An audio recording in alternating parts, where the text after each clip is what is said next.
Hello, everyone, and welcome to episode 268 of Super Switch Headz, the premier Nintendo podcast on all of the internet.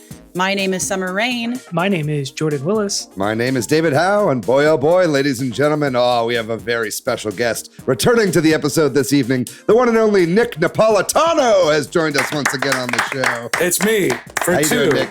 I'm good, man. How are you guys? Very good. So glad to finally have you back on the show. We have Nick here with us today because we are going to be talking all about the Nintendo World Championships NES Edition. It came out last week, and we're ready to talk about our feelings and give you our hot takes on this remix that just came out.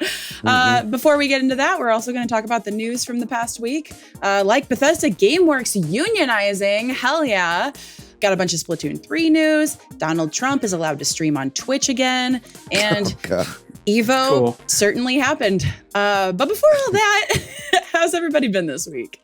Pretty good. Yeah, I had a pretty good week this past week. Did some chilling with some friends. Yesterday, I went out to Classic Game Fest here in Austin, Texas. Nice. I had a pretty good time. I didn't even know it was happening, to be honest, until a friend on Instagram hit me up, told me about it, was like, you should definitely go. And I went and I enjoyed myself. It was really fun. Got a nice haul when I was out there. I picked up a couple things. I picked up a Japanese copy of Pilot Wings 64 to go with my Japanese copy of Pilot Wings for the Super Famicom.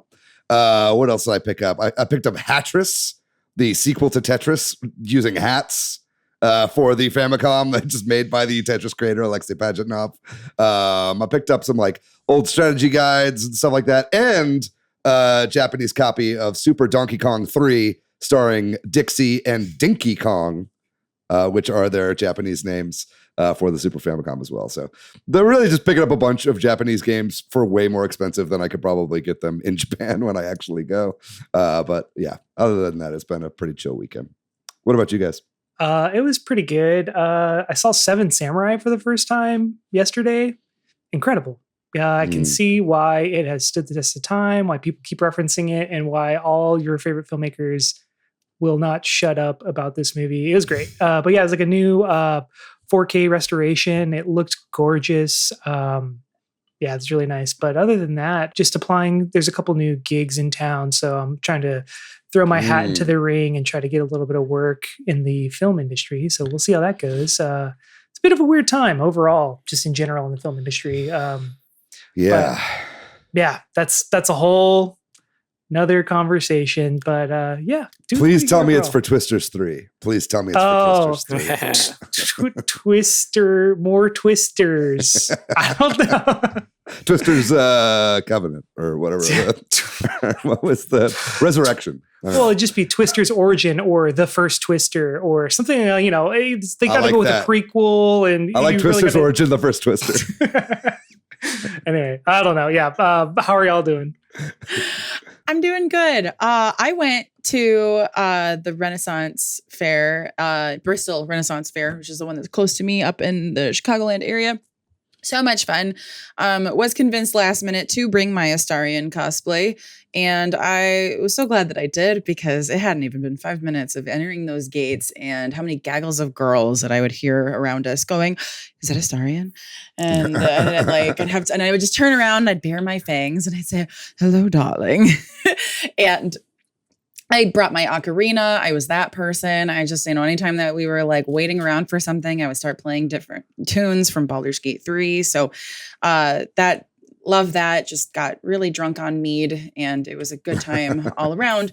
And yesterday, I went to a zine camp. So it was at one of the Chicago Public Libraries, and they had a bunch of workshops just on making different like zine formats and getting inspired on making zines. And a bunch of people brought their zines to share and trade, and got really inspired at that, because it's something I've always been interested in doing. Making zines about, my hyperfixations, and then like taking them to conventions, because that used to be a bigger thing at conventions, was making your zines and passing them out to people as you met them. And I would love to bring that back. And it's so cool. There's like a thriving zine community here in Chicago. So it was really, really fun to go to. Yeah. What about you, Nick? Oh man, I'm a teacher, and I've been back at school doing professional development all week, last week, and so far this week. I also, the last 2 weeks and then 2 weeks last month, I've been working for the New Orleans Shakespeare Festival. Oh, so nice. I've been doing like front of house management for that, playing games. David, I actually have a game I think you'll not freak out about, but be very proud that I played and beat recently. We'll talk about it later, obviously. I can't wait to talk about that. Thank you for the Yeah. teaser for the final segment of the show. You got to give the listeners something to stick around for. Something spicy. And then you're going to Japan too later this year, Dude, right? that's why we connected for me to come on. Just coincidentally, I'm there the 2 weeks after you, I think. When are you coming back? I'm coming back on November 11th. Yeah, so my wife and I are there the week after, and we're there for 2 weeks. Unbelievable. I'll keep it warm for you. Thanks, man. All right. Well, last week we talked about Donkey Kong Country and we ranked all the games. We had a very spicy debate, mostly on my end. But over on the YouTube, we got a bunch of shout outs to go over. We got SRF 10031. Patrick nailed it with the Famicom Detective Club. Very good prediction. Really glad that came true right before our episode released, I think. Yeah, pretty much. Yeah. Just so you guys can all hear how prescient we are. Luke Boyer 3189. The original trilogy will struggle to be topped for me. Lack of the Kremlings, returns and Tropical Freeze, just too big of an impact, which we discussed, man. Like just that was such a good original design for the enemies. Joey Pitts 22 said, first time listener, biggest Donkey Kong Country 3 fan you will ever possibly meet. I hope we never meet. No, I'm just kidding. You better not meet Jordan in the darkened alley. All right, Mr. Pitts, you can have your opinion. Dylan Muss 2052 said, been playing Donkey Kong Country Returns last couple of weeks, so good timing on the episode. You know, we strive to hit our listeners' playing habits when they are playing. Yeah, you know? We have an algorithm that tells us everything y'all are playing, and then we make episodes accordingly. Yes. Hans Gauger said, Jordan seething this whole episode. Yes. Hat Stack Mike, definitely a great topic for discussion. Glad to see you guys appreciate how amazing Dixie Kong is as a character. Dixie Kong is probably my favorite Kong. I don't know if I said that last week, but the only reason I kept playing TKC 3. And then over on the Discord, we got so much conversation. It's really hard to shout it all out. You should just be in the Discord participating with everybody. But we got comments from Cool Uncle Vince, New Metal Zaddy, Carasetta. Yeah, New Metal Zaddy said, man, y'all were like, hey, let's completely hate each other and end the podcast, which we are here now. So it did not end and we will keep going. That's the power of friendship. But thanks everyone for shouting out and commenting and talking in the Discord on YouTube. We really appreciate all that. If you like our podcast, you can tell a friend, leave a review on Apple Podcasts or Spotify. And what also really helps is if you just post on Reddit or leave a comment for us to read, or just, it keeps our spirits high. Seeing all the discourse on YouTube was it was really nice to see this week for sure. Oh yeah. Donkey Kong brings people together, Yeah. Even if it separates podcast hosts. Yeah. And if you want to support the show financially, we have a Patreon. You can visit us over on patreon.com/Super Switch Headz.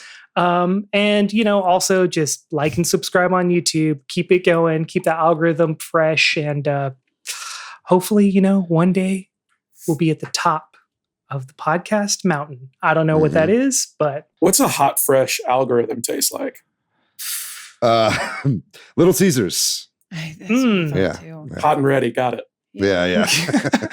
But all right, without that, we're going to start getting into some of the news and rumors of the week.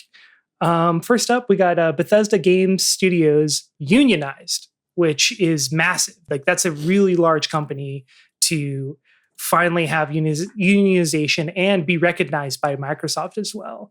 So it's great. Yeah, this is with the Communication Workers of America, and I believe it's 241 workers across multiple studios. So I know there's some people here in the Austin studios that have unionized, and a lot of people in Dallas, Rockville. All of those places are all kind of together under the Bethesda Game Studios union that's forming.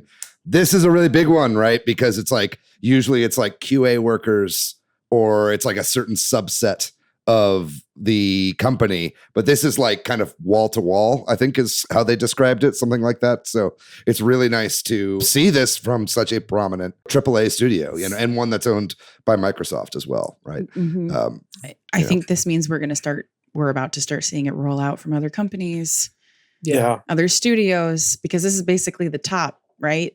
It's like, if they were able to do it, that means that we're going to see it. We're going to start seeing it roll out. This is great. It feels like the natural evolution of video game workers fighting burnout, right? So like so long pushing against it, and now they're finally like able to do it. And I think it makes a lot of sense moving forward. Like you guys are saying, such a big company did it. It should just, all the dominoes should just fall and crash. Well, we can hope. Next up, we had global revenues in the video game industry is to exceed $307 billion by 2027, according to a new report by Bain & Company. I just thought this was interesting to pair, like, in a year where we hear so much about devs losing their jobs, but it's going to have a 50% increase in the next 5 years, according to this estimate. I think we're somewhere around 200 billion right now. And then within 5 years, within 3 years, by 2027, $307 billion. So, I mean, the industry keeps growing, even if profits are still there. I don't really know. Well, I mean, this is why unionization is really important, right? I mean, look at the last 2 years we've had, right? Where it's just, the people at the top, the CEO's profits have been getting bigger and bigger and bigger. And then as soon as those profits don't increase marginally, or it stops growing at the rate that it was, all of a sudden it's the actual workers that are taking the brunt of the layoffs for that kind of stuff, right? So this is the proof here is in the pudding that the industry is like healthy and it's good and it's strong, and that this kind of bubble that's been bursting is one that's entirely been inflated by the people that are like running the industry, right? This is not because of consumer habits. This is not because of anything else. This is pure corporate greed, right? So if the industry is growing at this rate, then absolutely, people should be compensated, like the people that are actually doing the hard labor are the ones that should be making it here. Either way, this is exciting as a fan of video games, right? It's like, it's more and more legitimizing this medium that we love so much for storytelling and whatnot, right? Do you guys have any takes on this?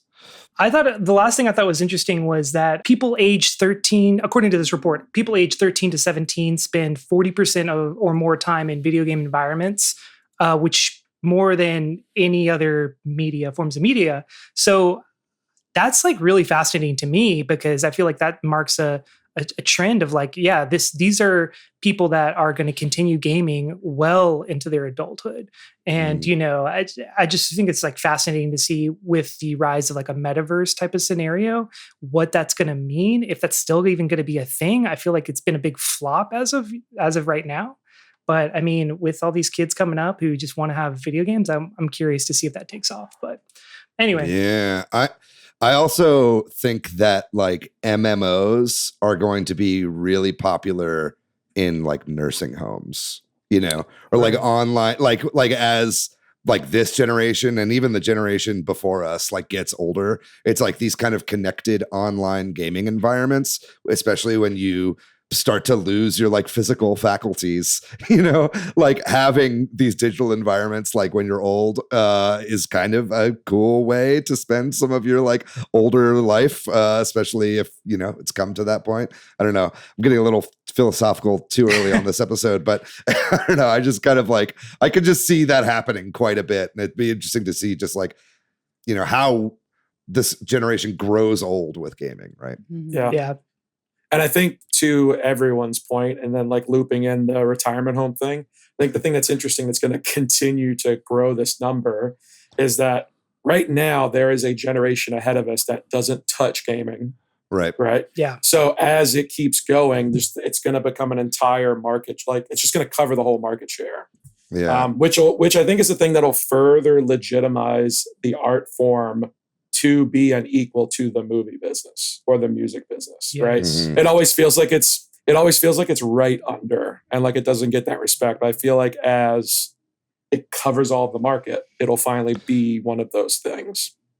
When are we going to get our first gamer president? You know, that's what I'm wondering. Two more cycles. Two more honestly. cycles? Yeah, because we're like on the verge of like a whole like group of folks dying. I mean, yeah. Anyway, join our Discord so you can see our news channel where We do have a new news and politics channel give in our these Discord. takes. Yeah. Speaking of losing your spark, there is an official Joy-Con charging stand releasing. After 7 years of the Switch being out, Nintendo finally was like, you know what? Let's put out a Joy-Con charging station. It looks kind of nice, but I mean, do we have any speculation what this means, or do they just wanted to release a charging station? Has there never been an official charging station? So there's been a charging grip. So it's like the dog grip that launched with the Switch. Like that had a version where you could plug a USB-C into it and it would charge it while it's in your hand. So essentially this thing that they're releasing in Japan, basically just that controller with a stand instead of being a controller.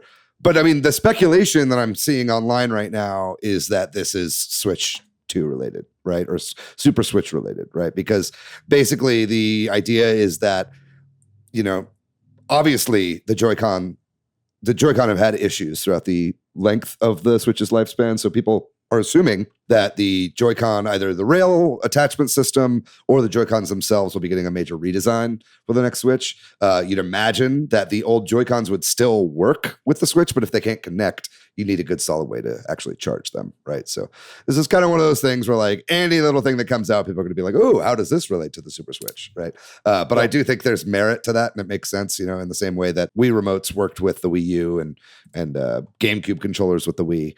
This would just be furthering Nintendo's history of backwards compatibility with their controllers.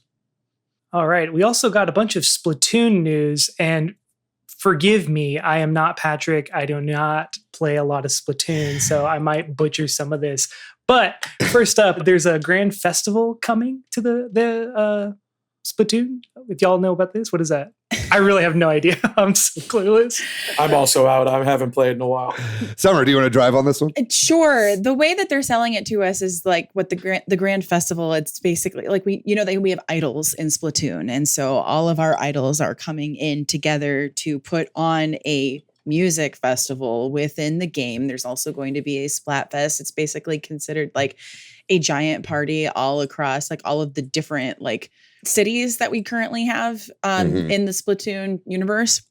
And I'm personally really hyped about this because, again, I love the world building side of Splatoon. So the fact that they're diving so deep into that side of it is really, really exciting. And what's the word that I want? Monumental. Yeah. It's like, because it's like a big return for Pearl and Marina as well. Like we haven't seen them in a while as far as like the lore and the world building is concerned. So that's really exciting. Definitely marks the end, of Splatoon 3, which... Right. Yeah. I think if I'm not mistaken, I think this will be the final Splatfest. Right? This marks the end of the 2 years of updates for this game. And I know the last time we had that in Splatoon 2, the final Splatfest was between Order and Chaos. Right. And then it was basically whichever one won was the direction the next game was going to go. And so Chaos won. And so Splatoon 3 has had like this post-apocalyptic kind of theme to it. Now the three choices are past, present, and future for this final festival. So that's interesting. I think all of them except for present seem like they could be cool, like for a theming for Splatoon 4. But either way, it's really cool and it's going to be awesome. Like you said, the lore heads are going to be excited. It's really nice to see I guess it would be 7 idols all coming together for one big concert. So that'll be really cool. Yeah. Oh, it just feels like trolls are going to want to pick present and make it lame as hell. Probably. If I go with my heart, like I want to pick Team Present though, because like that is what's the most important to me, or I guess the future. I don't know. No, I like Present because it's Pearl and Marina's, I think. And those are my favorite idols. So that part too. We love women. Well, and not that they're almost not all women, but like they're lesbians. I'd like to think so.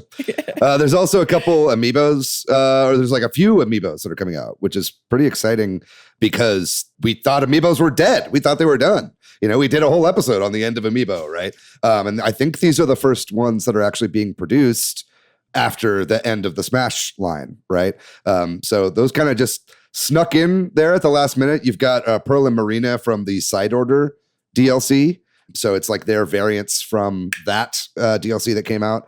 Definitely already pre-ordered all 4 of these. And then in addition, you also have the festival versions of Callie and Marie. So these are some really good looking figurines. I'm definitely excited for these to come out. Do you think this means that there's going to be continued Amiibo support on the Switch successor? Ooh. Yes. Let's go with yes. Right? Like, why else would we get a new production that's post-Smash Amiibo? I don't know. I think probably more than anything, I think that the Splatoon amiibos sell really well. I think it's like Splatoon and Xenoblade fans buy amiibos. That's why they like make a disproportionate amount for those franchises. Right? You don't think the Zelda fans are buying them? I feel like not if the bargain bin at the you're right. I see them in every the store Games always. Fest I was at was like there's a lot of Zelda amiibos in there. I'm looking at the few I have, and I agree. I don't think Zelda fans are buying them. I do think Mario fans buy them. Yeah, I think so too. Especially some of the cool ones like that 8-bit Mario they came out with a couple of years ago. Yeah. That's pretty sick. It came out with the original Mario Maker. I like amiibos. I'd like to see them continue. We got a Mega Man right there. Look at that. Oh, give Mega Man a kiss. Oh, please. This is the children's show. My sweet little boy. Yeah, and then last up on the Splatoon news, we got a carb themed Splatfest coming in August. It's going to be bread versus rice versus pasta. We're kind of split in the Discord. I don't really have a dog in this race, if I'm honest. I love all 3 of these. I'm a huge sandwich head, so I'm leaning towards bread, but we'll have to see. Follow us in the Splatoon channel, and we'll have more discussions on this. Rice is going to be the winner, but moving on. Pretty much right Pasta. after our pasta. I have to. I'm Italian. I have to say the pasta. Pretty much right after our episode came out, they announced that the teaser that Nintendo had released for Imio is going to be a new Famicom Detective Club game called Imio, which stands for the Smiling Man. Is that correct? I think it's called Emio the Smiling Man Famicom Detective Club is the full title. I love Nintendo naming conventions. It's so clean and not confusing whatsoever. But anyway, so the store page went up. It's $50. And then they also got released a chat with Sakamoto, who is the producer of the game. And he apparently had a pretty large hand in developing this. And I actually watched this video. I don't know if y'all did, but it was pretty cool. It was like, 4 minutes long, 3 or 4 minutes long, just talking about the process of why he wanted to make a new Famicom Detective Club game and just the process of writing it. And they really wanted to get into the idea of an urban legend. And there's like this urban legend about the guy with the bag on his head with the smiley face on it. And I just thought that was really interesting. I love Metroid. So actually, this got me to want to try the old Famicom Detective Club games because I did not realize Sakamoto was such an instrumental part of those games. And he was the game designer. Yeah, I was like, oh, okay, well, I learned something new. I guess I got to go play these games. But yeah, how does this game look to y'all? I might check it out. Yeah, I mean, I'm not hugely into this style of game, but I'm very glad that it's coming out. I think a lot of people are really pissed off that it is a visual novel and that it is a Famicom Detective Club game, but fuck it, man. I mean, Nintendo is like one of the best at going back to their old IPs. People should be celebrating this, right? Just because it's not your style of game doesn't mean that they shouldn't make games like this, right? I think it's lit as hell that they're making an M-rated game. It's the first Nintendo-developed M-rated game, which is crazy and really awesome. So good for them. Nice to see them kind of branch out a little bit. I hope to see a lot more of that on the news system. And then, yeah, like you were saying, Sakamoto, just like what an insane career, dude. Like he started at Nintendo in 1982. And it is now 2024, and he's still like executive producing these games. He was a writer on this game as well, So, and if you're not familiar with him, obviously he was like kind of the head of the entire Metroid franchise. Also, was a game designer for Kid Icarus, Balloon Kid for the Game Boy, X for the Game Boy, The Frog for Whom the Bell Tolls, almost all of the Wario Land and WarioWare games. Just so much. I could go on and on and on and on. But he's like really one of the unsung heroes of Nintendo, and it's just crazy to see some of these powerhouse developers at this company continuing to churn out new games and really just have their work celebrated like this.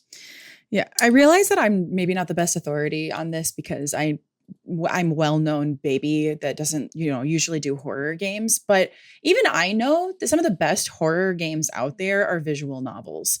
So people that are mad about this are kind of like maybe fake horror fans because like it's truly some of the best horror content out there is visual novels. They should be excited about this. Yeah, it looks great. So the Chibi Robo, some of the Chibi Robo developers announced that they're going to be doing a spiritual successor called Co-Robo. So it's some developers from Skip Limited, which was not technically owned by Nintendo, but almost all of their games were published by Nintendo, but they are most famous for making Chibi Robo, and they wanted to just keep making that series, but obviously they don't have the rights. They shuttered in 2020, apparently. So anyway, they got a Kickstarter up now. If you like Chibi Robo, this looks pretty much the closest you're gonna get at this point in time, Nick, are you a Chibi Robo fan? I'm not, but my sister is, and a cousin of mine also is, and they're super fucking excited, and I'm excited for them. Very good. Well, this is a call to action. Go check out that Kickstarter. It's always nice to see spiritual successors to games that are never going to get sequels. Yep. Yeah. Next up, Twitch, in a pretty interesting move, but it makes sense. Twitch unbanned Donald Trump's permanent ban. Wasn't so permanent, but pretty much after the January 6th insurrection, he was banned permanently from Twitch. Their reasoning was they were trying to stop the spread of hate speech or inciting more violence. So they reversed it so that they think that every presidential candidate should be able to reach people at that level. So pretty interesting to see this permanent ban get reversed. What do y'all think about this? Well, what do we think he's going to be playing? Yeah, it's on his Twitch channel. Not right. It's like not that Twitch didn't do like the right thing initially to ban him, but just like the idea of someone, I'll just say it, like of that age and of that group utilizing Twitch to attempt to reach people is hilarious. Pokemon go to the polls. So what do we think? Like Lethal Company or I think Wolfenstein till he realizes it's a game where you kill Nazis. There are lots of great people on both sides of Wolfenstein. See, I think we're just doing PGA Tour. Lord have mercy. I mean, in all seriousness, Twitch is definitely becoming a platform for all kinds of political stuff. I mean, like I think the biggest, like one of the biggest, if not the biggest Twitch streamer out there is like Hassan Piker, right? Who's like a political commentator on Twitch. And it's like he gets so many fucking views every single time, right? So it's like Twitch is no longer just a gaming platform. So this is kind of stuff that we just gonna have to get used to. I think in 2 more cycles, that's where we will have the debates. On Twitch. Yeah, you could I give it 2 more cycles. Yeah. Well, they already cut out the audience, so now you can just have the live chat just going away on Twitch. So do you think that Jeff Keighley is going to claim that the presidential debates are part of Summer Game Fest? I don't think that's a bad prediction, though. Yeah. But like the access of Twitch and then like someone moderating and questions coming in, like from the chat. Exactly. They've got to evolve the debate in a way that keeps people's interest, which it is starting not to. We're getting pretty dystopian, guys. Oh, it's coming. It's getting rough out there. But what's not rough is Evo happened. And one of the main things I wanted to mention was that for the first time in over 20 years, an American won a mainline Street Fighter tournament. Victor Punk Woodley won the Street Fighter 6 championship at Evo. Go Team USA. Yeah. USA. What is this episode, man? This is a crazy episode of Switch Headz. Going from that to that, yeah. Like, dystopia, USA. We're having fun. No, I mean, it's cool. I love to see that Evo is still happening. It's such an amazing event that happens every year. I'm not going to pretend that I'm like a huge fighting game community guy, but, I'm very excited for those people. I'm glad they have an outlet. My boss was there. I hope he did not get COVID at this event. All right. Well, we're going to take a short break. And when we come back, we're going to be talking about Nintendo World Championship NES Edition. So stay tuned.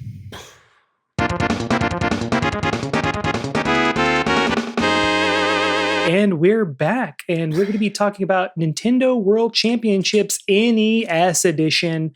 We've all played it. We've all had a little bit of time to play our challenges, our speed runs, but we just want to kind of like give our thoughts and kind of get into the nitty gritty of what it is this game is, what it isn't, et cetera, et cetera. But how's everyone feeling about this game so far?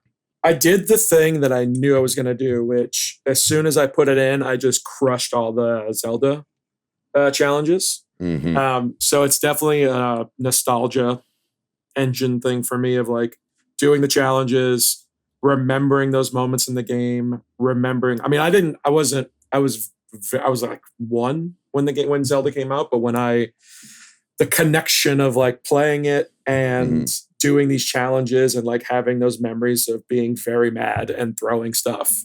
For the 5th or 6th time I tried to kill a Gleeok or whatever. I mean, it felt good playing it. I'm not a big speed run dude, but the nostalgia factor just overwhelmed that for me. Yeah, I am kind of mixed on this game. I think this is a weird game, right? Yeah. Like, this is a very weird game that feels like it's kind of got some like missed opportunity here, you know? Like, it also kind of feels like a little half-cocked, I think, as a whole experience. It's very cool to go through these things. And I am the kind of gamer that loves this kind of shit, you know? Like, I'm a Monkey Ball fan, right? So I like trying to get my shit done really quickly and failing a challenge over and over again until I get it just right to get like right under the wire and get the S rank or whatever on something, right? Like, that is very fun for me and I'm really enjoying that. But at the same time, I feel like there's a lot of really strange decisions with this game. Like, I think the fact that there's no like consistent leaderboard where you can check your friends' scores is a huge oversight. So much so that it feels like it was intentional, and I'm trying to figure out like what their purpose was for that. Right? It's a party game. I've got some theories on that. But yeah, I think they definitely want it to be a party game, but it's funny because it's being advertised as like a hardcore speedrunners game, right? I mean, it's got the split timer down in the bottom. Looks like it was copy pasted from someone's Twitch stream, right? Like, so it's like it's got a bit of an identity crisis where it's kind of hard to tell like, who do they really want this game to be for? Is it for the nostalgia heads, like you were saying, Nick? Is it for the people that want to min-max something and like get the best possible time? Or is it for kids that are trying to go through like some sort of history lesson, right? It's kind of just hard to say really who this is for. That having been said, I am enjoying it quite a bit. I'm just a little confused by it. I'm befuddled by its existence. The leaderboard stuff feels like something Nintendo would hold back and add like 3 months in as a way to like I know that sounds ridiculous. No, but it's on Nintendo. Track. It's not ridiculous. You're completely on. Yeah, like that's a thing they do. Wild. Yeah, Summer, did you have a chance to play? I sure did. And I don't have a lot of nostalgia for the NES outside of the original Mario. And even then, I ended up playing most of that on the Game Boy Color, that version of it, which was like a more updated version of it as well that included the lost levels. I get the appeal in this, right? And I definitely like found myself feeling like, okay, yeah, like I can definitely trim some more time off of like grabbing that mushroom. But it kind of got me in a mindset where I was like feeling like I wanted to get more completionist about other games that I like playing more. And I know we'll talk about this more later on about like, this is called the NES edition. Like, who knows what other editions that this might lead to. I do think that this is meant for people who have a nostalgia for this. Because there's even somebody who has like, a reverence for the fact that like the NES really like brought video games to the like mainstream attention, like, and brought it into a lot of households. It's probably the reason why I am a gamer. You know, the video games were in my household. They're just not games I even really want to return to very often. It's not even returning to for me, but like, I'm just not that interested in playing them in the first place. So the idea of kids wanting to get into this, I have a hard time getting on board for that. Yeah. That, not saying that this doesn't have its audience. Like, I think it does. And like, I've been on the offense the entire time of playing this. Like, gosh, is this for me or isn't it? And when you're having that conversation though, too, right? It's like that. It's cool that it is for other people. It doesn't have to be for everybody. Yeah, we can talk more specifics, but that's like my personal on it. I feel similar where I don't have a lot of nostalgia for the NES. My brother had a Super Nintendo growing up, so I do have a lot of nostalgia for Super Nintendo and Nintendo 64 specifically. So, but you know, I did go through a big phase when I was probably like maybe like late high school, early college, where I just like went back and played NES games all the way through just to kind of like have a baseline knowledge of game history. You know, like I played Metroid all the way through. I played the original Zelda all the way through with a guide. I'm not that good at that game. And, you know, played the original Super Mario Brothers 1 and 2 and 3 as well. And so it just, for me, I'm like, I don't ever feel like returning to these games personally. I think they are fairly dated, but it's like that's where the fun is, I get, you know. So yeah, and that's, I think that's what that's why they keep remixing NES games. Is I think they understand that most people feel that way, right? Yeah. They're like, we're not going to be able to just like get people to just continuously play Kid Icarus, you know. So it's like, let's make it to where you have to get to the door and Kid Icarus in 5 seconds or whatever, you know. So it's like that's going to be what is going to get the attention span of the people that just don't have the patience for these old NES games anymore, right? I see what you're saying. I think the games themselves, I do think, are still pretty solid games. Mm-hmm. They're just stuck in this purgatory of like, these are the original like progenitors of everything we've done, and they can never be remixed past like a fresh skin, right? So, I mean, if someone told me they were gonna just remake the original Legend of Zelda, a top-down, even if it was in the style of the newest one that's about to come out, like I'm pre-ordering as soon as the link opens. Oh yeah. I think that game could really use it too. Yeah. Yeah, let's get into it. Just kind of like give a little bit of an overview. So the gameplay just consists of, as we were talking about, like completing challenges as fast as possible, and it's separated by game. So you unlock challenges along a line. I guess that would be a row, and then the games are in a column, and you just kind of keep going down the line. The challenges get harder as the more you unlock. So there's a couple different ways to play, not too many, but the single player, it's called speedrun mode is what they're calling it. And it's basically just, they give you a challenge, finish it as fast as possible. It has a little video to show you how to do it, which I think is really helpful for newer players to pick it up. And then as you're playing it too, there's like a side-by-side view of the left side is you currently, and then the right side is like your best time. So you're constantly racing, constantly racing against yourself, which I also think was like a really strange choice for a console with a small screen. Because you're basically splitting the screen, not even in half, like even more than that, because there's a big border around everything. But that's a whole nother thing. And then there's a ranking system, you know, like D, C, B plus, B, A plus plus. I don't know the exact ranking system, all the way to S rank. It is funny that like there's A plus, and A plus plus. It's like really hard to get a C in this, you know. You have to be like really, really bad. I think that's some of the party game stuff you're talking about, Summer, is they're like, I don't think they want anyone to feel bad playing this game, especially kids that are like, how the fuck am I supposed to control Pit from Kid Icarus? I keep going back to Kid Icarus because I feel like that's one of the game that's like kind of aged the worst out of all these, maybe. You know, and so it's like, and not that it's a bad game, it's just like feels old, right?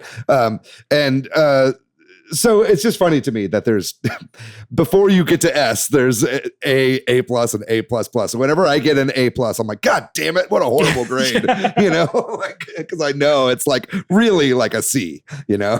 Yeah, it's almost like the grading system is so specific. It was built for a national or an international board where you track how people are doing or track how your friends are doing. Yeah, a leaderboard of sorts. Yeah. A board of tops. Leaders. Oh man. Has anyone gotten to a legend level? Because there's one more thing in the menu that I don't know if you guys saw. Yeah, there's the legend levels are like the final ones in the rows, right? It's the last one. Right. At least for the Zelda one, it was the last one. Yeah, I've gotten to a few of those. You know, the legend one for Super Mario Brothers is just beat the game. It's like beat the whole game basically using warp pipes, right? So it won't let you just play through the game without warp pipes. Like the game really does hold your hand at points. Like if you don't do what it wants you to do for that challenge, it will like admonish you and then rewind a little bit and then be like, nope, you got to use the warp pipe. You can't just beat the level normally, right? And same with dying too. It's like if you die, you don't start back over at the beginning and keep the timer going. It like does a little like 2-second rewind as if you're rewinding on NSO and puts you back in. I did like the Mario one, and I think I did the balloon fight one as well.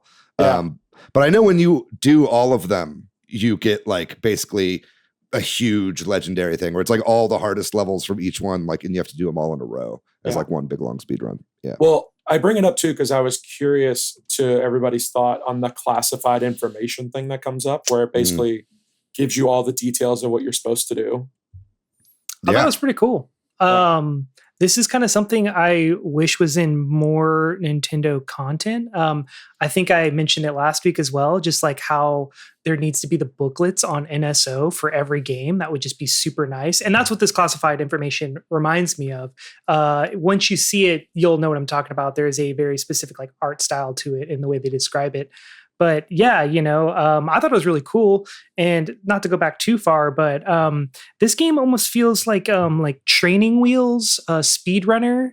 Because, like as David was saying, it's like if you mess up, it rewinds you a little bit. So instead of having to start the entire thing over, you get a little bit of a break and then you can keep going. So I don't know, like a lot of this game just feels like something smaller to build to something else. I don't know. It's like really strange, but Training Wheels for speedrunning is a really good way to describe it because it is like helpful. I mean, I feel like, especially when you're talking about those legend things at the end where, that like, let's take the original Super Mario Brothers, for example, like a bunch of the challenges before that were individual levels that make up that final challenge, right? So it was like the S rank that I got in figuring out how to do 1-1 incredibly quickly helped me for that final thing, right? And then it's like the original Super Mario Brothers is such a fast game. Like you could totally take skills that you learn from this game and apply them to a speed run if you were going to actually be like speed running this game for real, right?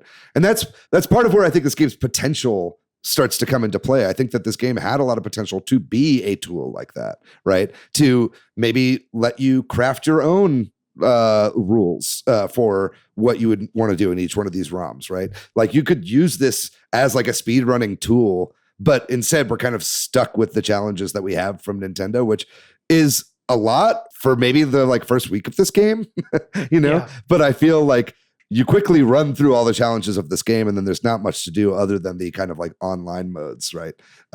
Which are weird in their own right, but we can get to those in a bit. That's interesting. You make the the way you describe the Mario run, because I don't know that Zelda's is that educational in its build up. There's like 3 or 4 where you do a boss battle. There's 3 or 4 where you do run through like how to get from A to B. And I actually think 1 or 2 before has a boss that is harder than the boss they give you in the Legend. Because when the Legend opened up, I expected it to be fight Ganon. Or at least get to Ganon, or like, because the last one's the Labyrinth challenge. When you open it, it's the Labyrinth for level 1. Right. Yeah, it feels like there's like almost like pieces missing of this game too, or they could add on, but they have not announced anything like that of the sort. So just like a very strange game. But so also as you're like going through the game and you're completing these challenges, if you get an A rank, you get collection items. So you can get these, they have badges and they have pins, and I cannot remember which is which. But badges you buy. Okay. well, I mean, you kind of buy everything. Like you buy the levels that you play as well, but badges are what you buy it's like your avatar basically online. And there's so many of them. So many. Like a ridiculous amount. And then every level when you beat it, you also get a pin. And basically both of those go on your profile. So it's just different things to like flare out your profile with, I guess. Which I actually thought those were pretty cool. It is just random. There is so many of them, but they all look pretty cool. And I kind of like that idea. Like, I always liked decorating your banner, which is pretty cool. But it's very F-099 coded. Yeah. Oh, totally. Yeah. So that kind of leads us though to the multiplayer aspect of this game. So there's 2 ways to play on multiplayer. There's local party mode is what they call it. And that's like a tournament style that you can have up to 8 people all play on the same screen. I'm not sure if you played at the same time. I didn't have 8 people over at my house to play this. I didn't try it out, but you don't have 7 kids? Did any of y'all try the party mode? I played 1 round 2-player with my friend Rob when he was over, and it was fine. Yeah. I don't know. Again, it's like you have to have, if you want to play with 8 people on this game, you have to have 8 people that are like nostalgic for the NES, know how to like be gamers in this way, and are into speedrunning. It's well, then combine that with 8 people who are all okay with playing on Joy-Cons, because the only way right now currently that you can play with up to 8 people is everybody to be on Joy-Cons, which, not to jump ahead, but how is everybody playing this? Not with a single Joy-Con, right? Like, oh, fuck no. Yeah. But even honestly, there's not a great way to play it in handheld. Although Nick did just show. Are you playing it handheld?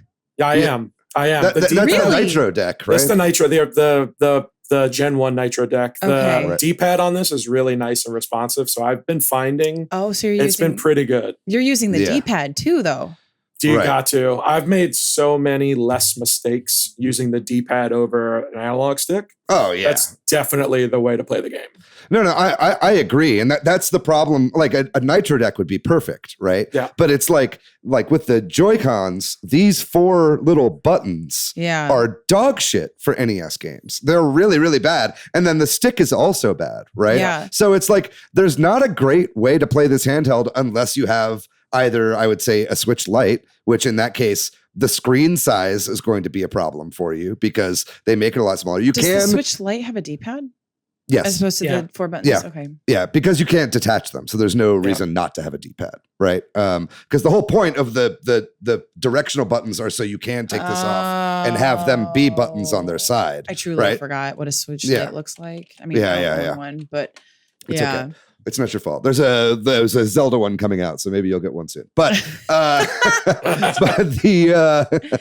but yeah, so it's like handheld, unless you have like a third-party accessory or a Switch Lite, like does not feel very good. Because then I'm like playing. Because my struggle then with playing docked is like there's that slight latency, as I notice it with certain games that I play.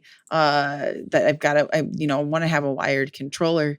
That's interesting. I don't feel that latency personally. I have a pretty responsive TV, so maybe it's some of that, but it's like, I did, however, have a large degree of latency when I tried playing this with my old capture card, which at my current setup with my new operating system with my old capture card, basically I have to play it through this app. So it like had this delay as I'm playing it, right? So I actually ended up buying like $20 capture card because it had pass through or whatever. Because my splitter doesn't. I'm getting too into the weeds on that, but it was like enough to where, you're right. It's like with these games that are like split second.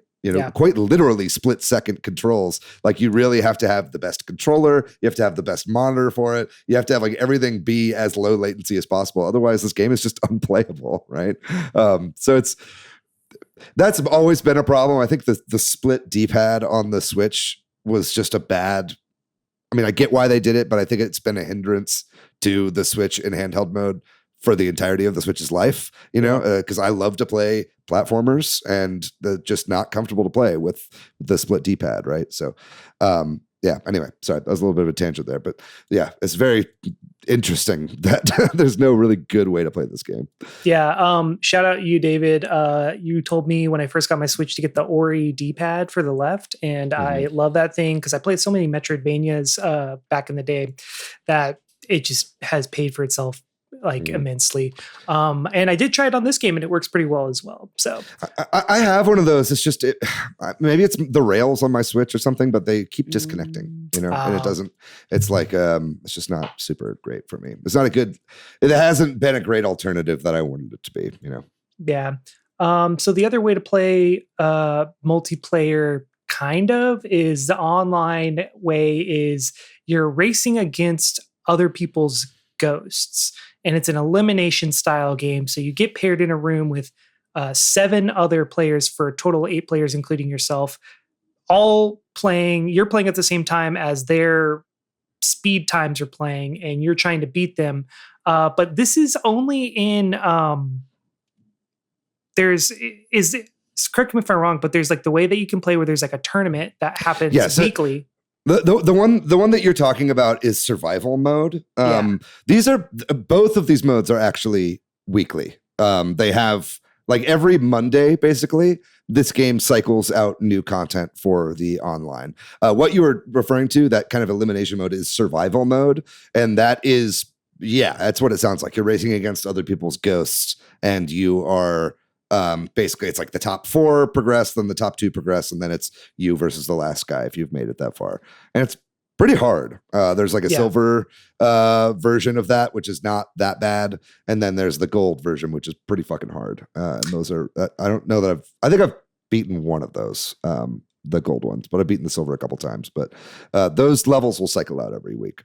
I found that if you just kind of like keep pressing and keep going, you will eventually get paired up with people who have awful times, and then you can just kind of coast through, which is really strange to me that like there's like no, like I don't know what the ranking system is for this. Like if you're just getting paired completely randomly, is there some sort of MMR based on like what your personal best time is? Who knows? We will never know. Nintendo doesn't want us to know. That's classic. That's also classic Nintendo multiplayer online. Like not having it together for any kind of online competitive.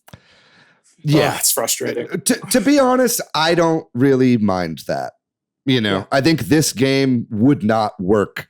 Again, we talked about you need the lowest latency possible. You need like split second thing. And, you know, a perfect online connection would make this game unplayable to begin with. Can you imagine trying to play this game with like the Mario Maker 2 netcode? You know, like this would be it would be terrible. So I support this idea of you're right. Ghost data. To network that said, it'd be great to be able to play against the ghost data of my friends.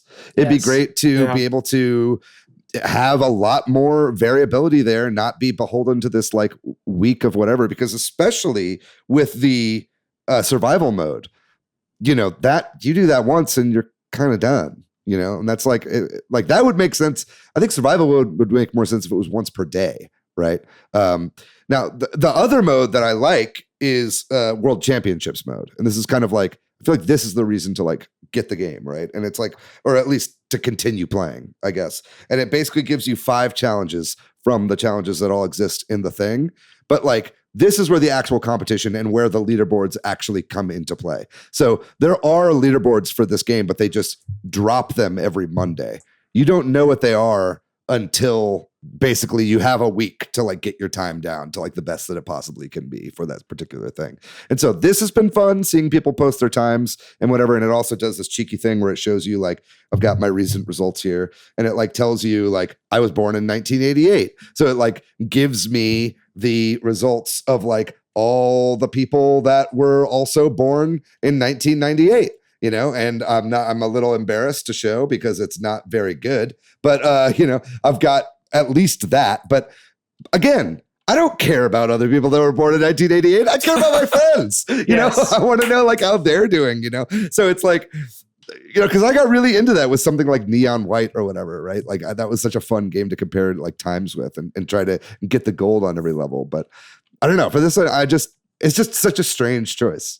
Yeah, an unspoken competition with you and your friend constantly going back and forth on a time on a leaderboard is like one of the penultimate gaming experiences, and I think really defines just like what's fun about gaming is just like this competitiveness. And yeah, I think that was like a really big miss, and I do wonder if they're gonna eventually try to add it on or not. I don't know. I don't really know if this game's gonna get any updates at all post-release. I feel like this is pretty much what we got.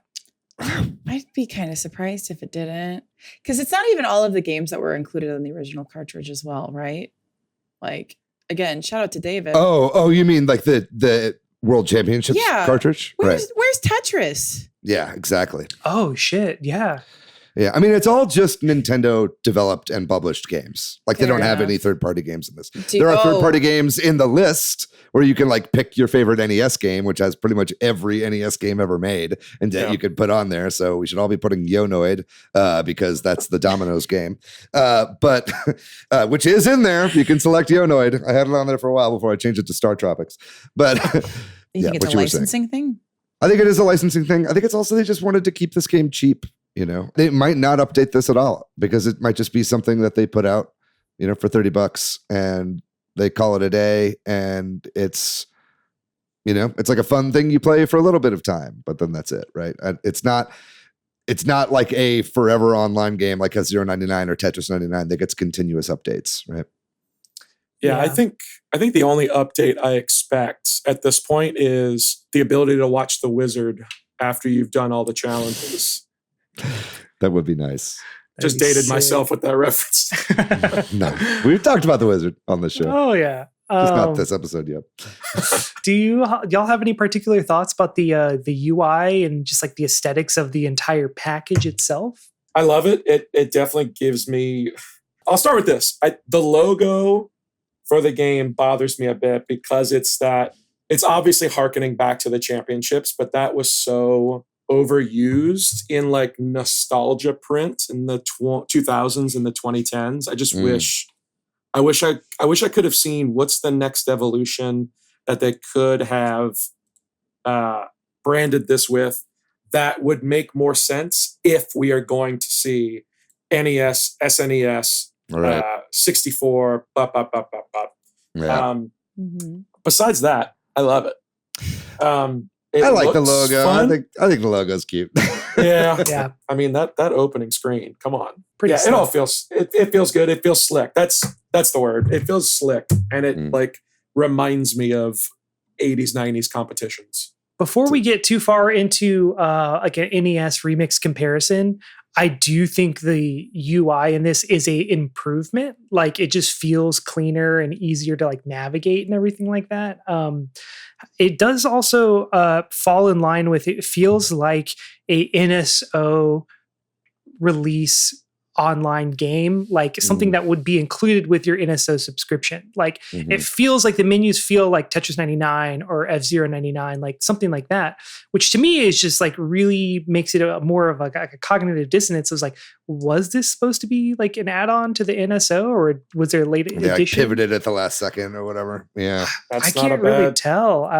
That's not a bad theory. I think a lot of what you just said makes sense of like, is this a potential connecting gift that was supposed to be part of the package? Yeah. I don't know. I kind of don't think so. But I think as far as the UI are concerned, I think that, yes, I think there are parts of it that are really slick. I like that everything is really snappy. Yeah. You know? Like restarting, you hold L and R and you like restart immediately. Like that is so nice. Quitting, if there's no like loading or anything, like everything is just like incredibly fast, you know? But I will say, I mean, I get that you guys think it looks a little slick. I think it's kind of ugly too, though. It's like got speed run mode and like this like translucent font at the bottom. Like all the fonts are it looks like somebody's like OBS scene. You know what I mean? Like it literally just looks like an OBS scene. You know, like it looks like they just went to some streamer and copied the layout. And it's like whenever you get to like the legendary thing that I was talking about before, where it does all the legendary ones in a row, it's got splits on the left, just like a speedrunner would, you know? So it's like, it's cool that they're taking from the community in that way, but it just doesn't really have that same level of like Nintendo polish to the looks of it. It reminds me of those like when we talk about when the US eShop has sales and they have those like weird promo images. It looks like they hired the same team that does those to do this game.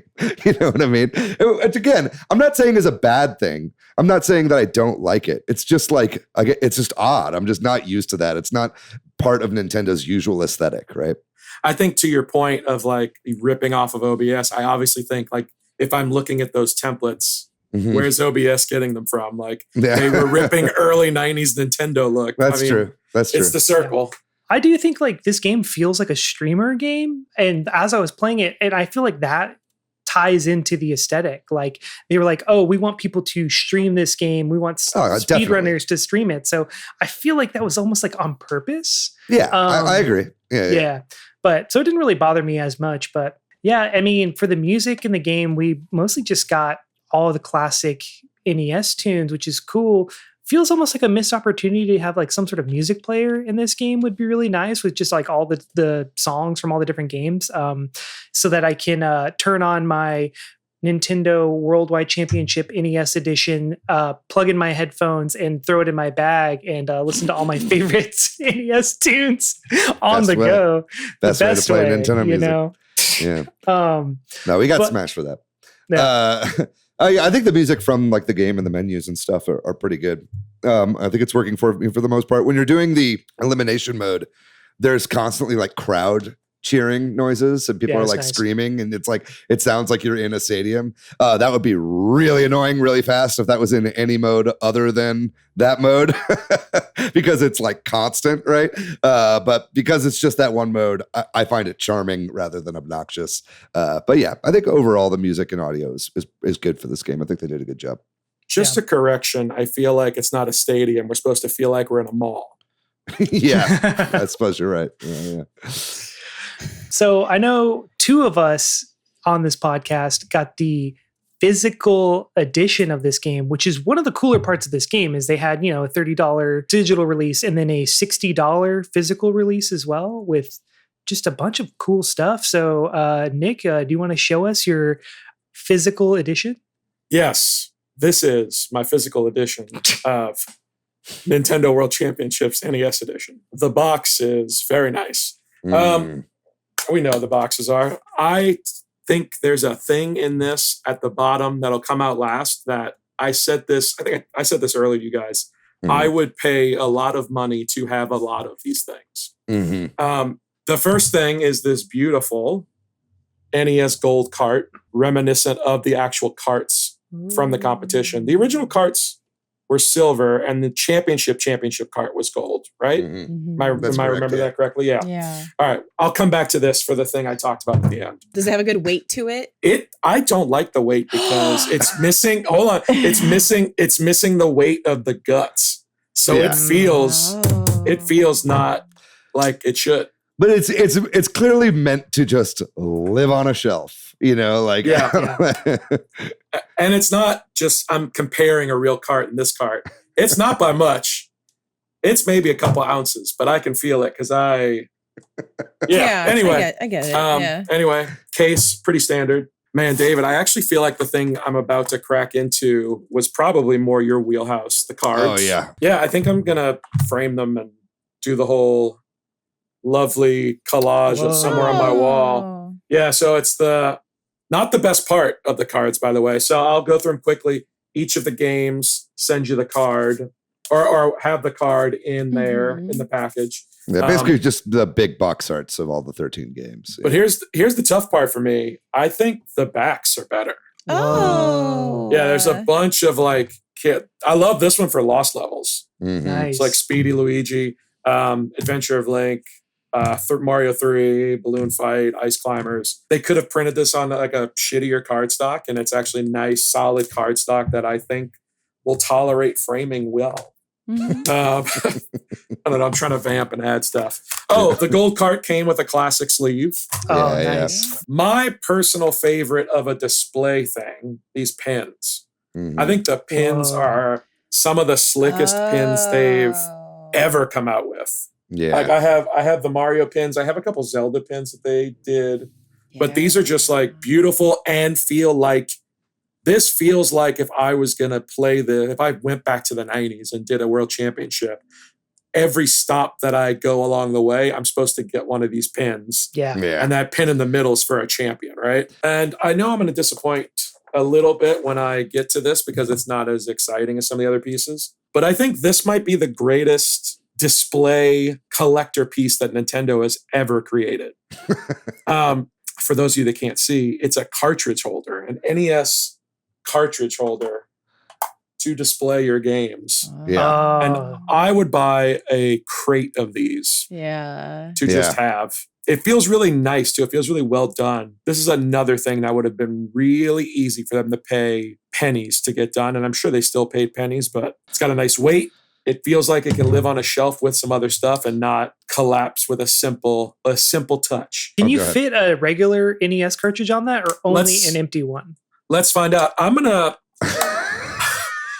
say no. Okay. But that being said, because of the pins. pins. But that being said, I think obviously I would want them to adjust for that so I could have a display. Yeah, all right. Let's see.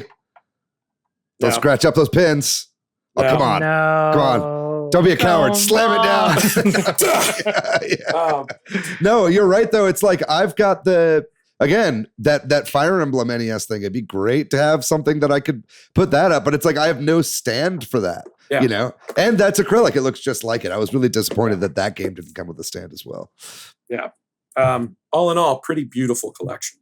Thank you, everybody. Let's give it up for Nick. Thank you for showing us your collection there. But yeah, I don't buy physical editions of games very often, if ever, pretty much. But this one, I saw that cartridge and I was like, I need it. And it's going to look nice on my shelf for a while. I'm happy with it. Really cool, unique collectible. I gotta love it. If a physical release can do that, it makes it worth the money to me, as opposed to just like a regular box. But yeah, it's not like $150 collector's edition. It's like only $60. Totally. And so there was another game for the Wii U and then later the 3DS called NES Remix. And we'd be remiss as a Nintendo podcast if we didn't at least compare them a little bit. I did play a bit of NES Remix. I'd never beat the game, but I played a good amount of it on 3DS whenever they did the bundle of both games in one. I want to say that to me, the biggest difference is this is speedruns only, and it is straight from the games. These are all things that you could do in a regular version of the game. On NES Remix, they add things or they do specific challenges where you can't see as well, or there's like 5 Marios on screen. They just kind of like play it up a little bit more, and it's not just. Or they would add like Link into Mario, or have Bowser breathing fire on the Excite bikes or whatever, So it's like they would do stuff like that, which is definitely not in this at all. Yeah. So I mean, how do we feel about this as compared to NES Remix as a package? I liked Remix the little bit that I played. It feels like a missed opportunity to put elements of that game. Like that could have been a fun unlockable when you get past Legends. It's like, here's some mix-ups, mashups. Here's NES Remix. Here you go. Totally. And that to me, this game, NES World Championships, feels like it should have been a mode in a re-release of NES Remix, right? Yeah. Like that's what I'm saying is like this game kind of feels like a mode in a bigger game to me, right? But it's the whole game is like what they've decided to do with it, right? And that's fine. I mean, it's working. It's a budget game, so it's okay. But it's like this is the same developers of NES Remix. They've now been doing this for a while, right? I think I did also prefer NES Remix to this game just because it felt like it had a little bit more of its own identity. But I think all the pluses that we've said about this game, I think are still really working for it. It's just a different package. It's just weird that we don't also have that game in like a playable, like there's no way to really play that game now. I mean, I guess the only way you get it is getting a physical version of NES Remix 1+2 for the Wii U and firing up your Wii U console, hoping that it hasn't died because you left it off for long enough. Yeah. So with that though, so this game has an interesting naming convention. It is a Nintendo World Championships NES Edition. The implication being that there might be other championship editions, Super Nintendo, Nintendo 64. I don't know if they do GameCube at this point, but yeah, what do y'all think? What do y'all make of that? I don't think we're going to get another one. I think this is a classic. They're leaving the door open, but they're never going to do it. You know, this is giving me extra modes in Mario Maker 2, but then there's only one extra mode, even though they have it plural. You know what I mean? Like, we all got our hopes up for another one, and then it never came. And I think that this is begging for a SNES edition, and I would be pleased as punch if that were to happen, because I think SNES games would lend themselves really well to this as well.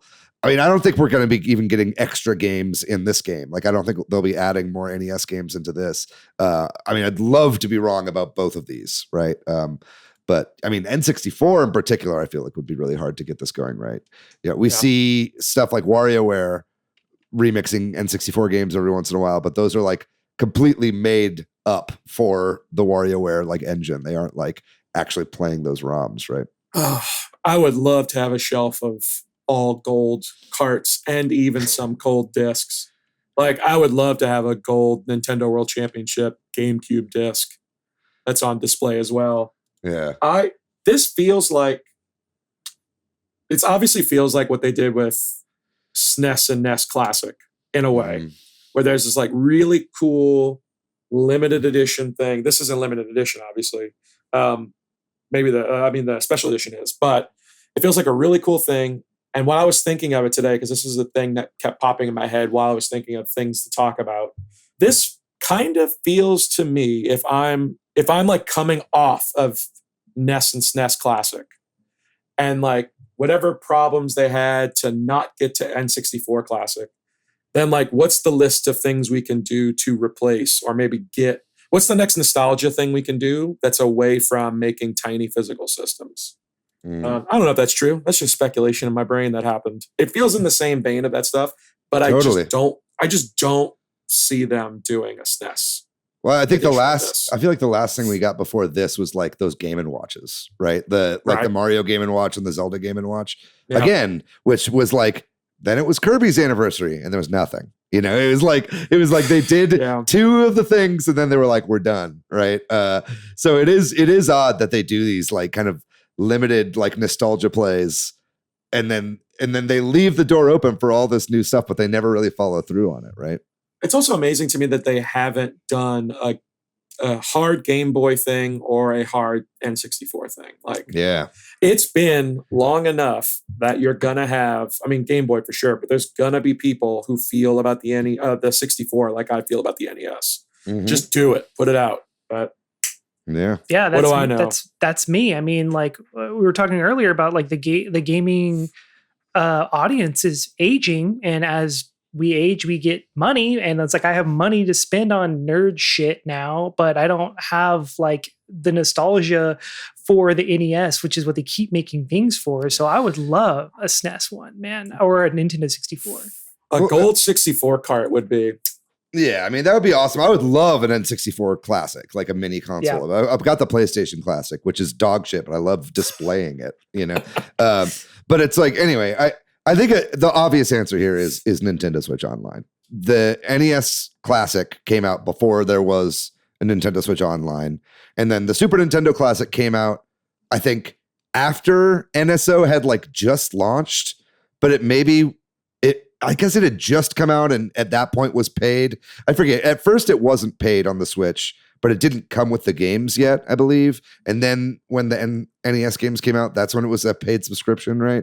So it was kind of still early. They were still figuring it out. And now I think Nintendo has just seen like a ton of success with the subscription model, right? And it's still, you know, pretty cheap, but I think like that price is only going to keep going up as they add more and more content, like we've been seeing with Game Pass, right?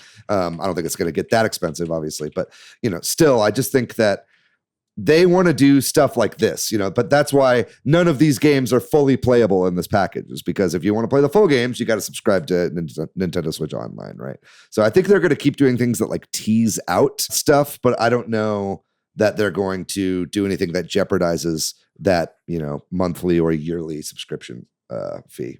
the sad thing is I don't think it jeopardizes it. I think people are going to do both. Like Yeah, they're going I to agree. keep NSO, and I would have still happily, like, I'd have both. Like, Yeah.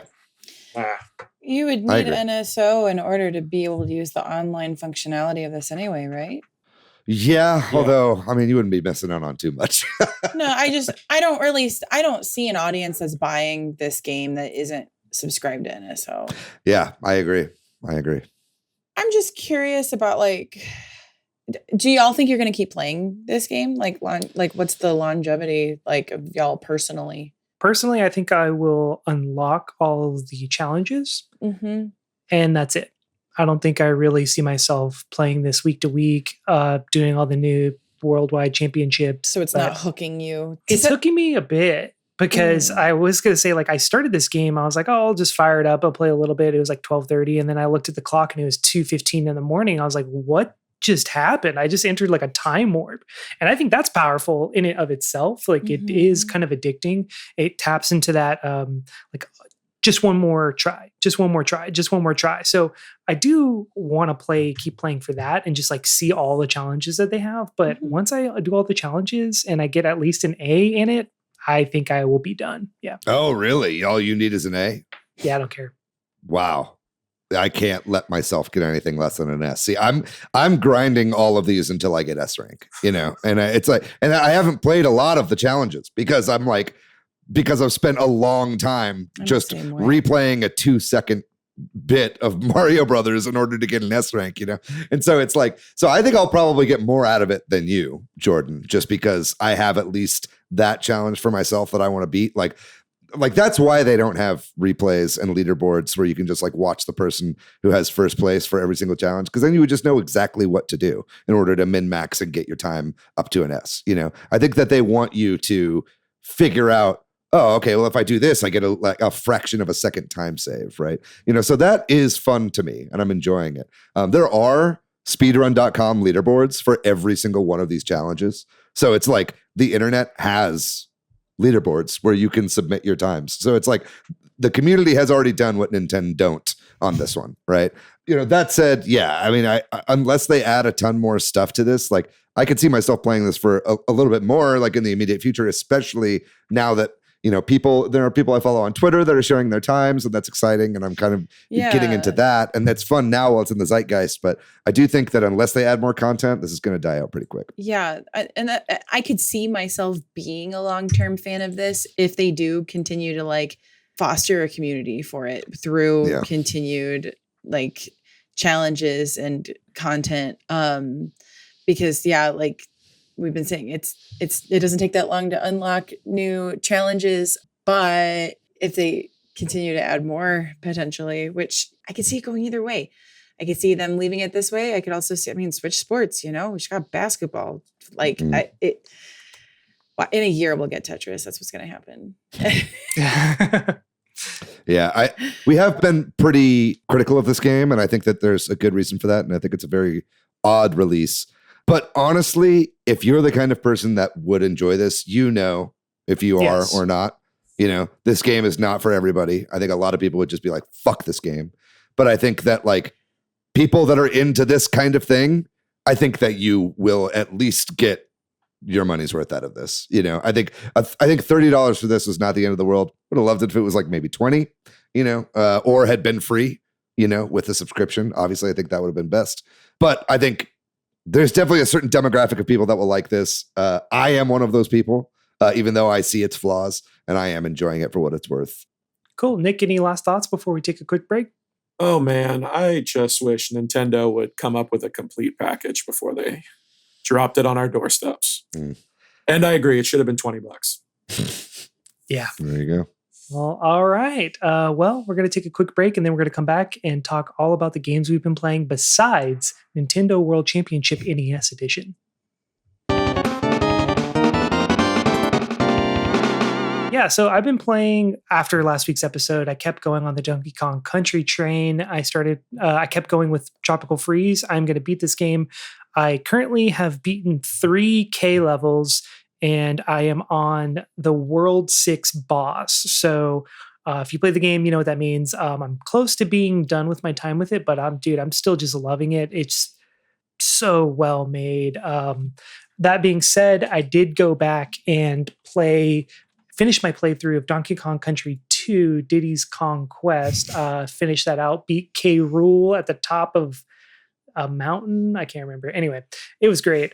Still love that game. That is still better than Donkey Kong Country 3 in my book. I agree. Oh yeah, that was one thing we all agreed on. All right, never mind. Sorry, I'm getting lost in the sauce over here. Yeah, you're just now a professional hater for no reason. I don't think I'm professional yet. I'm a Bush League amateur league. I'm working my way up to getting paid for it. Last night I hopped on a tabletop simulator. Some friends wanted to play Binding of Isaac 4 Souls. So there's like a nice 4 Souls mod. David, hit me up if you ever want to play. I know you like that game. We've played before too. So I've got the real cards. Yeah. This was just like convenient because they were like, it's like 2 a.m. They want to play 4 Souls. I'm like, yeah, I'm down. Let's go.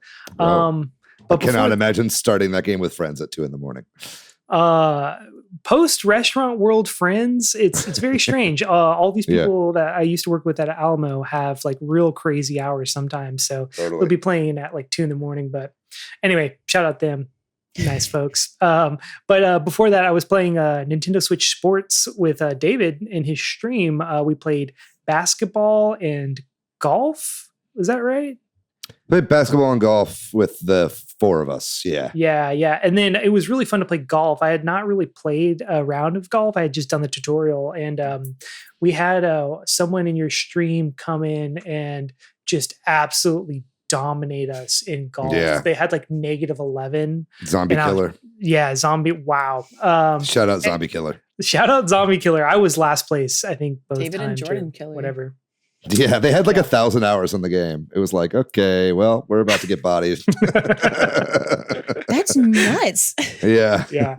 It was fun to watch him play though. I actually really enjoy basketball. I don't know how you feel about it, David, but I'm really digging basketball once I got the mechanics down. I'll jump in because I also obviously was playing Switch Sports. It was on my stream. I was playing basketball and I was playing with Hans, and I just don't get it. I don't get like how it works. I don't understand like how you move. It's very odd the way that it's so weird that they put this in and not boxing or baseball, which are such obvious ways to control. It's like you swing the bat or you punch with the thing. Basketball is like in order to move your character, you tilt the controller. You don't even use the stick, which is really strange. Did you play the tutorial?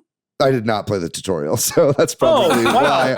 Yeah, I could barely understand. But even then, it was like, because I jumped right in. I was like jumping right into online. I was streaming. I wasn't about to like make Hans watch me do the tutorial on the stream. Breaking news: man who doesn't know how to play video game didn't play the tutorial. Yeah, precisely. But anyway, I mean, all the other games are you don't need to play the tutorial to get them. They're just pick up and play. That was the beauty of Wii Sports in the first place, right? It's just like it makes sense to do this, right? Now, I'm not going to complain about that too much. One of my favorite sports in Nintendo Switch Sports is soccer, which does have a little bit of a learning curve. But in that one, you use the fucking stick to move around and it just makes sense, right? So I think, I just think this could have maybe been improved. The online mode is a little strange, but I agree. Golf was definitely a standout. Played a lot of that with you guys and really enjoyed that. So check out that VOD if you haven't yet. We had a really fun time playing with everybody online. And then, yes, I finished Klonoa, Door to Phantomile for the PlayStation 1. One of the best games of all time. I really love that game so much. It moved me once again. I had played it before on the Switch re-release with the like remake of the Wii remake of that game. So this is my first time actually playing all the way through the actual PS1 version. Wonderful game. It moved me to tears. I love that game to death. Klonoa 2. I've moved on to that now. I'm making my way through the whole franchise. So now I'm playing Klonoa 2, Ludotea's Veil, which is, I am playing that on my Switch through the Fantasy, what is it? The Fantasy Reverie series is, I think, what that collection is called. And it's also awesome. It's really great. I'm enjoying that quite a bit. I loved it so much. I bought the vinyl for it because I love the soundtracks of both of those games. And Klonoa, the first game, like the soundtrack gets good by the end, like really, really good by the end. Klonoa 2, bangers right from the very start. Awesome soundtrack. I can't wait to play more of that. And then briefly today, I just picked up Tori's Panic Pack from our good friend Siaktro. games. Marcus Horn, who has been on the show before, he's got a new game out. It is 99 cents on the eShop. And it's definitely feels like it's 99 cents. It's not like a big beefy package. It's a small game, but they're great. I mean, the Tori games are wonderful 3D platformers. This is a collection including Jumble Jam 2, Tori Genesis, which he had released previously as like a Game Jam game, I believe, and then Tori Missions. And Jumble Jam and Tori Missions were made by another developer that are like basically using Marcus's engine and the characters and stuff like that. And they kind of put all of this into one game. So it was basically him kind of branching out, letting some other people play in the Tori playground a little bit, and then putting it out all under C Extra Games. So this one's definitely worth checking out if you're looking for a really cheap game that's really fun to speedrun. That's less than $30. This is a good one for you.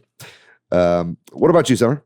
Yeah. So in my effort to get through, some of my Game Pass games and realizing that there are a bunch of titles on there that I really do want to play, I finally booted up Chants of Sonar. If you haven't heard of it, definitely look into it. It's a puzzle game where you are learning a language and you are seeing symbols and you have a notebook and you are basically, as you progress through the game, you actually input with the in-game keyboard what you think the symbols mean. And that's how you progress through the game. So it's like you're moving through the spaces like you would in any other game. Like you're controlling a character, you're moving through, you're picking up keys to get through doors and things like that. It's gorgeous. The style, just this style of storytelling. It's such an interesting piece. I'm super into it. Just a lot of folks that reviewers that I like, this was a game of the year for them when it came out. So I totally understand why. I'm so excited to continue to go through that. Can I just quickly say, if you enjoyed this game, and it sounds like you are enjoying this game quite a bit, I really recommend the Riven remake. Oh, okay. Summer. Seriously, if you like this style of game, you would really like Riven. If you like learning languages and deciphering things and doing stuff like that, there's a lot of that in Riven. It's really fantastic. Okay. You might have sold me. This might be where we finally agree on something.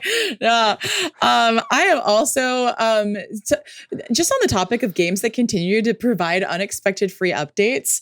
I say unexpected. They've been doing these monthly, actually. So I've been playing Fashion Dreamer still, and they just had, you can tell I'm back in the Midwest, a huge July update, a bunch of new content. They've continued to release new challenge modes of creating new outfits and new styles, and just all of these new pieces that you get to design and do your own spins on.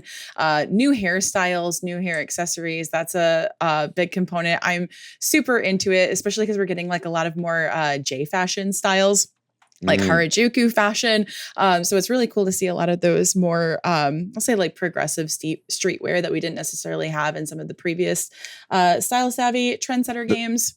They all kind of look like Mika Picasso style characters, who did the Fire Emblem Engage character portraits. They all kind of look like that. So this that's difficult for me because this is a like streetwear fashion that has existed for like 20 years. But yes, I hear you. I'm back on my bullshit. I'm taking a break from Fire Emblem Fates because I need to, because I'm playing Fire Emblem 3 Houses again. Decided to. I'm doing a Crimson Flower Oops All Flyers Oops All Women Only, because only women can be Dark Flyers run, because I just like wanted to do something fun to challenge myself, and I'm having a blast so far. I just said a bunch of gibberish to everybody that's here. I'm back in my bullshit with Fire Emblem. But the last thing that I want to talk about that I am including as a game is when I visited my sister, she recently acquired a Game Boy Pocket camera. It is compatible with the Analog Pocket. That is how she is using it. And it's basically got a bunch of game modes within it, or at least it feels like game, the gamification of everything that Nintendo produced. Like, of course, it's weird. And the thing, her version of it is the Japanese version as well. So I had my phone using like Google Translate. So we knew what all of the different screens said. And some of the modes, like it presents it to you like a JRPG where it's like act, magic, item, run. But like those commands actually mean like different modes within the camera. And this really like felt like I didn't really know anything about the Game Boy Pocket camera before messing around with it. And it really did, like some of these game modes felt like a precursor to some of the games on the Nintendo 3DS. Specifically what I'm thinking of is the, Face Raiders, where you took a picture of your face, right? And then it was like flying around through the air. There's like a game mode in this that's like you take a picture of a face and you do all these goofy different games with it. So it was fun to play with that. And the upside to using the analog pocket is that that's got an SD card. So then you can just rip the photos off right away with that. You don't need the printer, even though a printer is nice, but yeah. It'd be nicer if you had one. Yes. We're on the lookout. So if you got a tip, if anybody has a tip on acquiring a printer, let me know. Receipt paper. Yeah. What about you, Nick? What have you been playing recently? The first thing, I'm in a video game book club, and we do a new game every month. And the one we did a couple of months ago, this month is supposed to be Sekiro, but everybody's pissed off about it. A couple months ago, we did Inscription, and I find myself going back and playing Casey's mod on Inscription a lot. Inscription's amazing. It's amazing. Yeah. I missed it when it came out. I'm glad I got to pick it up. 2, I finally got to the back part of my backlog with Super Mario Wonder. I enjoyed it very much. That's all I have to say about that. And my third thing that I wanted to, that I teased earlier in the episode, David, if I was telling you you're going to get excited about a Game Boy game that I've jammed into this Advance, what do you think it is? Well, I see it as a full-size Game Boy game. I'm going to guess Wave Race. Is it? Oh, Donkey Kong 94. Very good. Yeah, very good. 94, which I think it's my favorite Game Boy game. It's incredible. It's great. Yeah, and I dug it out of storage and did another run of it like within the last 2 weeks. So I wanted to make sure to say it. Donkey Kong 94 is definitely a gem of the original Game Boy. I'm so glad that you're playing it with what looks to be a worm light attached to your Game Boy Advance, so you can play under your covers. So your mom doesn't know that you're still awake. No, I'm old enough to where I have to use this even in sunlight. So okay. Very good. Very good. All right. Well, that about does it for our episode. Nick, thanks so much for coming on and talking to us about this game, man. Thanks for having me. Yeah. Thanks to milkyway.co for our website. Thanks to Corduroy for the music. Thank you to all of our patrons. If you would like to subscribe on Patreon, you can go to patreon.com/Super Switch Headz. And you can find me on the internet at Boardan. You can find me at Weebwitched. I'm pretty much everywhere on the internet at Monolith Fiji. And what about you, Nick? Where can people find you online? Everywhere at Nicky Jalnap. NICKYJALNAP. Look him up. What a great follow. If you ever want to learn anything, go enroll at the school that he works at. I don't know. If you'd like to find our show on social media, we are at Switch Headz on Twitter, at Super Switch Headz on Instagram, Facebook, and TikTok. We got a website, switchheadz.com. And like Jordan said, we got our Patreon. We'll also have a Facebook group and a Discord. We'd love to have you guys subscribe to us over there on Patreon. Chuck it a buck. And please join us on the Discord. We've been having a lot of new people join recently in the Discord, and it's been really nice to meet new fans, talk to people who are interested in talking about these topics, and discuss the episodes every single week as we do these things. So make sure you join over there. That's going to do it for this episode on Nintendo World Championship NES Edition. Or excuse me, the Nintendo World Championship NES Edition game. We'll be back next week with another great episode. Can't wait to get into it. But until then, guys, you know the drill. Stay safe out there. Be kind to yourself. Be kind to one another. Fucking at me and tell me your scores for Mario Brothers 3, because I'm currently going through that right now. I'm getting all the S ranks, baby. I want to fucking compete with you guys, and Nintendo's not making it easy. Anyway, we love you guys very much. We'll see you next week. Bye-bye.